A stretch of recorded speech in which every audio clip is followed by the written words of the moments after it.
Good afternoon, students. So the next topic of data science is data science storage and tools. So data science ecosystem has a bunch of series of tools which are used to build your solution. By using the tools and techniques, you will get the rapid information in advance for its better capability, and new development will occur each day. So basically कल के lecture में हम लोगों ने ecosystem के बारे में देखा था. Then now we are going to study about the storage tools. So different kinds of storage tools are available in data science to store your huge amount of data. ये डेटा जो आप लोग store करोगे उसके लिए कुछ हम लोग टाइप्स एंड कुछ फेजेस को फॉलो करते हैं. So that can the data will be stored in a basic manner और इन अ well manner. Then there are the two basic data processing tools to perform the practical of data science as given below. Schema on a write ecosystem. जो भी database के अंदर data आप लोग store करोगे, सबसे पहले जो इन्फॉर्मेशन कलेक्ट होती है वो हमेशा रॉ मटेरियल में कनेक्ट होती है. फॉर एग्ज़ाम्पल अगर आपको किसी प्रोजेक्ट के लिए मार्केट का सर्वे करना है कि सपोज़ आप लोग एक वेबसाइट ओपन कर रहे हो, आप एक होटल ओपन कर रहे हो, वो होटल की एक वेबसाइट आपने बनाई है. Now you are going to launch your website on some day. But उसके बाद या फिर उससे पहले आपको मार्केट की स्ट्रेटजी जो है या फिर मार्केट का जो बिज़नेस है उसके बारे में आपको इन्फॉर्मेशन लेनी पड़ेगी कि आप लोग जिस एरिया में होटल को ओपन करने वाले हो वहाँ के कस्टमर्स कैसे हैं, मतलब वो मिडिल क्लास फैमिली के हैं, लो क्लास फैमिली के हैं, हाई क्लास फैमिली के हैं. देन उनके रिक्वायरमेंट कैसे है कि वो लोग ज़्यादा स्ट्रीट फूड प्रेफर करते हैं या फिर होममेड फूड प्रेफर करते हैं या फिर कोई ऐसे चाइनीज़ फूड प्रेफर करता है. तो इस तरीके से जो है आप लोग अलग अलग बंचेस में आपका डेटा जो है कलेक्ट करोगे. फिर उसके अंदर एज कैटेगरी आएगी. देन अगर सपोज़ आप लोग किसी फेमस स्ट्रीट के यहाँ पे अगर होटल ओपन कर रहे हो तो वहाँ का फेमस जो डिश रहेगा वो आप लोग इंक्लूड करोगे. तो ये जो डिमांड्स रहती है या फिर ये जो रिक्वायरमेंट्स रहते हैं ये अकॉर्डिंग टू योर प्रोजेक्ट्स रहते हैं और इसके लिए आपको मार्केट का सर्वे करना पड़ता है. फिर उसमें से जो डेटा कलेक्ट होगा, तो अगर आप लोग किसी को बोल दोगे कि मुझे इस तरह की इन्फॉर्मेशन चाहिए, मैं ये वाले एरिया में होटल ओपन करने वाला हूँ, तो यहाँ के कस्टमर्स जो रहेंगे वो किस टाइप के रहेंगे इसकी इन्फॉर्मेशन मुझे चाहिए. तो वो जो बंदा रहेगा वो किसी लोकल वाले को ही बोलेगा, बिकॉज़ अगर आप लोग वो एरिया में न्यू है तो आपके पास उसके बारे में कोई भी आइडिया नहीं रहेगी. तो वो जो जहाँ मतलब कि वो लोग जहाँ पे बहुत सालों से रहते हैं ऐसे लोकल जो रहेंगे वही आपको ज़्यादा इन्फॉर्मेशन दे पाएंगे कि वो किस तरीके का खाना पसंद करते हैं. सिंपल. तो जब वो बताएंगे तो आप लोग अलग अलग लोगों के पास इंक्वायरी करोगे एक पर्टिकुलर एज ग्रुप में कि मतलब छोटे छोटे बच्चे क्या प्रेफर करते हैं, देन यंगस्टर्स क्या प्रेफर करते हैं, देन अडल्ट्स क्या प्रेफर करते हैं, देन अगर उनसे थोड़े बड़े जो रहते हैं लाइक अबाउट 60 वाले लोग क्या प्रेफर करते हैं. तो इस तरीके से जो है आप लोग इन्फॉर्मेशन को कलेक्ट करोगे. ये जो इन्फॉर्मेशन आपके पास आएगी वो रॉ मटेरियल रहेगा आपका, यानी रॉ इन्फॉर्मेशन. सब लोगों ने अपने अपने माइंड से जो है आपको बताया होगा कि यहाँ के लोग क्या क्या प्रेफर करते हैं. तो ये जो कलेक्टेड इन्फॉर्मेशन रहती है इसको आपको प्रोसेस करना पड़ता है टूल्स के अंदर, और ये जो टूल्स रहेंगे ये आपको हेल्प करेंगे आपका डेटा बेस बनाने के लिए. यानी आपको एक प्लेटफॉर्म क्रिएट करना पड़ेगा कि आपका एप्लीकेशन या फिर आपका ये जो डेटा है जो आप लोग कलेक्ट कर रहे हो उसका एक प्लेटफॉर्म पे स्टोर करना पड़ेगा. और वो स्टोरेज का प्लेटफॉर्म आपके पास जो स्टोरेज रहेगा उसका जो प्लेटफॉर्म बनेगा उसके लिए आपके पास दो टाइप है. Number 1 schema on a right ecosystem. तो आप लोगों को सिर्फ ये चीज़ ध्यान में रखनी है कि जब भी आप लोग डेटा साइंस के ऊपर काम करते हो या फिर डेटा साइंस के ऊपर कोई एप्लीकेशन क्रिएट कर रहे हो तो आपके पास जो डेटा अवेलेबल रहता है वो हमेशा रॉ फॉर्मेट में रहता है. यानी उसके अंदर कोई भी स्ट्रक्चर नहीं रहता, ना उसका कोई मीनिंग रहता है, या ऐसे बोल सकते हैं कि वो ऐसे डेटा है रॉ डेटा कि जिसके बारे में आपको स्टडी करना पड़ेगा और उसके बाद उसको एक प्रॉपर स्ट्रक्चर में जो है कन्वर्ट करना पड़ेगा. उसके बाद ही आप लोग उसको यूज़ कर पाओगे. ओके. तो ये जो फॉर्मेट रहता है या फिर ये जो प्रोसेस रहती है to convert your raw data into a structured data, this is called the schema.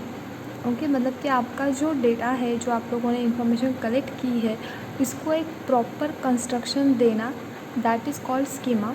And schema on a right ecosystem यानी आप लोगों को जो इन्फॉर्मेशन मिली है वो इन्फॉर्मेशन में से आपको एक स्ट्रक्चर बनाना पड़ेगा। फॉर एग्ज़ाम्पल अगर आपके पास अभी जैसे स्टूडेंट का एडमिशन चल रहा है, तो हम लोग ऐसे रॉ में स्टूडेंट का डेटा कलेक्ट करते हैं कि जैसे स्टूडेंट आएंगे हम लोग सिर्फ कलेक्ट करके रखेंगे, देन उसके बाद जिस दिन एडमिशन स्टॉप हो जाएगा हम लोग उसको सॉर्ट करेंगे according to marks, according to class, then according to caste, roll number, इस तरीके के अलग अलग फिर सॉर्टिंग हो जाएगी।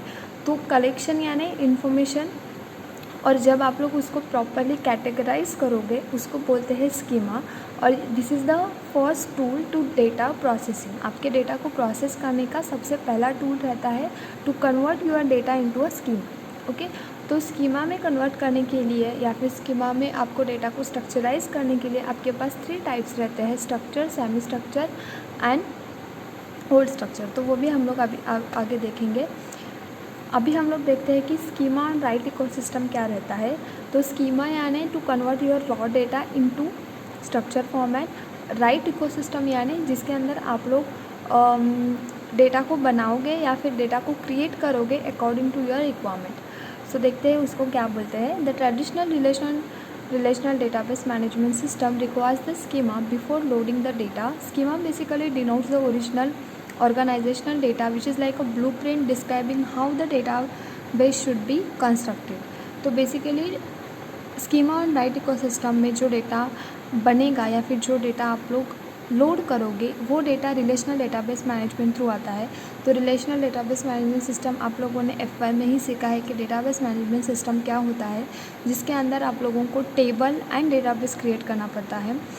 वो टेबल यानी आपका ब्लूप्रिंट रहेगा कि आपका जो कलेक्टेड डेटा है उसको कंस्ट्रक्ट करने के बाद वो किस तरीके से स्टोर होगा, उसका एक ब्लूप्रिंट बनाया जाता है। तो ब्लूप्रिंट में और इजीली अच्छे से समझना है तो लाइक सपोज़ आप लोग अगर कोई बिल्डिंग बनाने वाले हो तो वो बिल्डिंग का पहले आप लोग आर्किटेक्ट बनाते हो, यानी वो बिल्डिंग कैसे है उसका एक ड्रॉ बनाते हो कि इस तरीके का बिल्डिंग रहेगा, फिर 1 BHK के फ्लैट इस तरीके से रहेंगे, देन उनका मेजरमेंट। तो इस तरीके से सेम जो डेटा आपके पास कलेक्ट होने वाला है या फिर जो डेटा अभी आपके पास अवेलेबल है उसको जब आप लोग स्ट्रक्चराइज करोगे प्रॉपर फॉर्मेट में, उसको बोलते हैं write ecosystem, schema write ecosystem. Then schema is a single structure which represent the logical view of entire database. जो डेटाबेस आप लोग बना रहे हैं उसका लॉजिकल व्यू या फिर उसका लॉजिकल आर्किटेक्ट जो रहता है उसको स्कीमा बोलते हैं। It is responsible for database designer to design the database perfect to understand the logic and structure with the help of the programmer. अगर आपके पास डेटा जो इन्फॉर्मेशन अवेलेबल है उसको अगर आपने परफेक्टली अंडरस्टैंड किया और फिर उसका स्ट्रक्चर बनाया तो वो पूरी तरीके से अच्छे तरीके से बनेगा। और इसकी रिस्पॉन्सिबिलिटी रहती है प्रोग्रामर और डेटाबेस डिज़ाइनर के ऊपर। ये एक टूल है और ये टूल को कैसे क्रिएट करना है या फिर ये टूल को कैसे इस्तेमाल करना है इसकी responsibility programmer and database designer के ऊपर रहती है। Then relational database management system is used and design to store the data. Database management system यानी DBMS जो आपने सीखा है, आपको पता होगा कि इसके अंदर हम लोग अलग अलग तरीके से जो है डेटाबेस को स्टोर करते हैं। To retrieve the data from the relational database system you need to run the specific structure query language to perform this task. Okay, तो जो टूल्स जैसे मैंने आपको बताया कि स्कीमा के अंदर जब आप लोग डेटाबेस को क्रिएट करते हो वो डेटाबेस आपका टेबल फॉर्मेट में रहेगा या फिर एक पर्टिकुलर फॉर्मेट जो आप लोगों ने डिसाइड किया है। देन वो बनने के बाद जब भी आपको ज़रूरत है तब आप लोग वो टेबल के अंदर से जो आपको इन्फॉर्मेशन चाहिए, जो रो की इन्फॉर्मेशन चाहिए वो आप लोग एक्सेस कर सकते हैं और उसके लिए आपको कुछ स्पेसिफिक क्वेरीज़ को रन करना पड़ता है। तो अगर आपने डेटाबेस सिस्टम सही तरीके से रीड किया होगा या फिर स्टडी किया होगा FY में तो आपको पता होगा कि डेटाबेस या फिर जो हमारा टेबल रहता है डेटाबेस के अंदर उसमें से अगर कोई क्वेरी हमें फेस करनी है तो हमें पर्टिकुलर क्वेरीज़ को रन करना पड़ता है। फॉर एग्ज़ाम्पल इंसर्ट क्वेरी है, अगर आपको वैल्यू इंसर्ट करनी है, देन उसके बाद अपडेट क्वेरी है, सिलेक्ट क्वेरी है, select, update, delete, drop, join etcetera. तो बहुत सारे ऐसे क्वेरीज़ अवेलेबल है जिसके थ्रू आप लोग रिलेशनल डेटाबेस के अंदर जो टेबल रहते हैं उसमें से डेटा को एक्सेस कर सकते हो। The traditional database management system only works with the schema and it will work once the schema is described. and there is only one point of view to describe and view the data into a database. So basically जब भी आपको database को देखना है या फिर database को view करना है तो आपको स्कीमा या फिर ऐसे बोल सकते हैं कि उसका कंस्ट्रक्शंस पता होना चाहिए कि वो टेबल कैसे बना है. बेसिकली एक क्वेरी रन करने से आपको टेबल दिखाई देता है, like select asterisk from student table. इस तरीके के अगर आप लोगों ने क्वेरी रन की तो आपको पूरे तरीके से जो है टेबल दिखाई देगा. बट एक डेटाबेस के अंदर कितने मल्टीपल टेबल्स हैं और उनका स्ट्रक्चर क्या है, ये अगर आपको देखना है, उसको अंडरस्टैंड करना है, तो आपको स्कीमा कंसेप्ट क्लियर होना चाहिए. It stores the dense of data and all data are stored into the data store and schemas on the write with the methodology to store the data sets. देन उसके बाद next type is schema on a read ecosystem. तो write ecosystem में हम लोगों ने database को create किया, उसका ब्लूप्रिंट क्रिएट किया, यानी उसका आर्किटेक्ट जो है वो बनाया. सेकेंड टूल जो है हमारा which is schema on a read ecosystem. Schema on a read ecosystem does not need schema. Without this you can load the data into a database. This type of schema store the minimal data with the values into a database and some of the important schemas are applied during the query phase. It has the capability to store a structured, semi-structured and unstructured data, and it has the potential to apply the most of the flexibility when we request the query during the execution.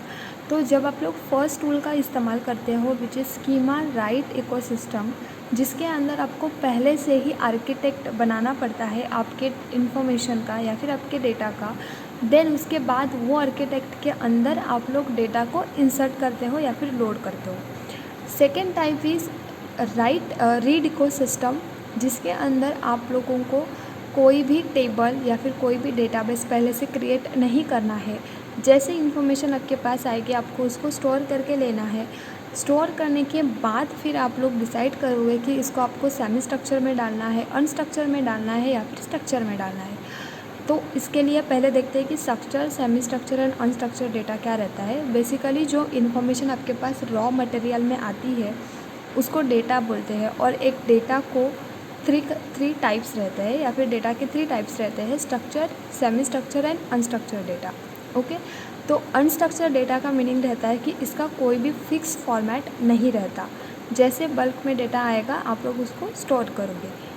Semi structure यानी जो information आपको needed है या फिर जो information आपको currently important है, ऐसे जो इन्फॉर्मेशन रहेगी उसको सिर्फ आप लोग कैटेगराइज करोगे और बाकी बची हुई 50% जो भी इन्फॉर्मेशन रहेगी उसको एज इट इज़ आप लोग स्टोर करोगे. स्ट्रक्चर यानी इसके नाम से ही समझ में आएगा कि इसका एक फिक्स स्ट्रक्चर रहेगा और उसी स्ट्रक्चर में आप लोग डेटा को जो है एग्जीक्यूट करोगे. तो इस तरीके से 3 टाइप्स हमारे पास रहते हैं डेटा के, structure, semi structure, unstructured data. जब आप लोग राइट स्कीमा करते हो तो आपको पहले से ही इसका आर्किटेक्ट बनाना पड़ता है, और जब आप लोग रीड करते हो तो पहले डेटा जो है स्टोर करोगे और उसके बाद जैसे जैसे आपको नीड है उसके अकॉर्डिंग आप लोग उसके टेबल बनाओगे. This type of ecosystem are applicable for both experimental and exploration of data to retrieve the data from the schema और स्ट्रक्चर. तो आप लोगों के पास बल्क में जो डेटा अवेलेबल रहेगा, आप लोगों को जैसे नीड है वैसे आप लोगों को टेबल क्रिएट करके डेटा को एक्सेस कर सकते हो. रीड स्कीमा में डेटा आप लोग सिर्फ रीड करोगे, उसको टेबल में इंसर्ट करोगे और उसके बाद आप लोग उसके ऊपर जो है जो भी आपको एक्सेस करना है वो कर सकते हो. Schema on a read generate the fresh and new data and increase the speed of data generation as well as reduce the cycle time of data availability actionable information. Read में क्या होता है कि आप लोग पहले ही डेटा को read करके लेते हो. रीड करने से आपको आइडिया आती है कि कोई मिसिंग डेटा है कि नहीं, ये डेटा का मीनिंग क्या है और इसको मुझे किस फॉर्मेट में जो है स्टोर करना है. इससे आपका स्पीड इंक्रीज़ होता है और आपका जो साइकिल रहता है वो फास्टली वर्क करेगा comparatively right schema. Right schema में आप लोग पहले ही स्ट्रक्चर बनाते हो और जैसे जैसे डेटा अवेलेबल होगा, फॉर एग्जांपल देखिए अगर मैं टेबल बना रही हूँ और मैंने क्या किया है कि मैंने पहले ही स्टूडेंट नाम का टेबल क्रिएट करके रखी हूँ, मैं राइट स्कीमा का इस्तेमाल कर रही हूँ. मैंने पहले ही जो है टेबल क्रिएट करके रखी हूँ. टेबल है मेरा फर्स्ट नेम, सेकेंड कॉलम में है लास्ट नेम और थर्ड कॉलम में है एज, फोर्थ कॉलम में है डेट और फिफ्थ कॉलम में है मोबाइल नंबर. इस तरीके से जो मैंने पहले ही टेबल को क्रिएट करके रखी हुई, ठीक है। फिर स्टूडेंट अगर मेरे पास आके इन्फॉर्मेशन दे रहे हो और किसी स्टूडेंट के पास अभी मोबाइल नंबर नहीं है, ओके, तो मुझे मेरे टेबल में वो चीज़ को ब्लैंक रखना पड़ेगा, बिकॉज़ अभी उसके पास मतलब अभी मेरे पास वो इन्फॉर्मेशन अवेलेबल नहीं है, तो मुझे वो रो मैं पूरी तरीके से फिलअप नहीं कर सकती। अगर आपने डेटाबेस के प्रैक्टिकल किए होंगे तो आपको पता होगा कि अगर आपने टेबल को क्रिएट किया है तो जब आप लोग इंसर्ट करोगे तो जितने नंबर ऑफ़ कॉलम्स है उतने नंबर की वैल्यू आपको वहाँ पे देनी पड़ती है। तो अगर मेरे पास मोबाइल नंबर अभी अवेलेबल नहीं है तो मुझे वो रो मैं फ़िलअप नहीं कर सकती, मुझे वेट करना पड़ेगा कि जब तक वो स्टूडेंट मुझे नंबर नहीं देगा तब तक मेरा वो जो टेबल है ब्लैंक रहेगा, ओके। तो ये प्रॉब्लम होती है राइट स्कीमा में क्योंकि आप लोग पहले से ही स्ट्रक्चर बनाते हैं। रीड स्कीमा में क्या होता है, कोई स्ट्रक्चर नहीं रहता अनस्ट्रक्चर में, तो जितनी मेरे पास इन्फॉर्मेशन अवेलेबल है मैं स्टोर करके ले सकती हूँ, और जैसे ही पूरी इन्फॉर्मेशन मेरे पास आ जाएगी तो मैं इसको स्ट्रक्चर या फिर सेमी स्ट्रक्चर में कन्वर्ट करूँगी, ओके।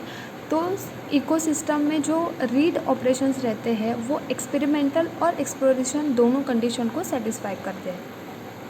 तो इस तरीके के दो टूल्स जो हम लोगों को डेटाबेस के लिए यूज़ होते हैं, और ये जो स्कीमा फॉर्मेट रहता है इसके अंदर जो डेटा अवेलेबल रहेगा ये आपके अवेलेबिलिटी पे या फिर आपके रिक्वायरमेंट के अकॉर्डिंग आप लोग दोनों में से एक टूल का इस्तेमाल करके आपके डेटा को स्टोर करते हो फॉर द एप्लीकेशन और फॉर योर प्रोडक्ट।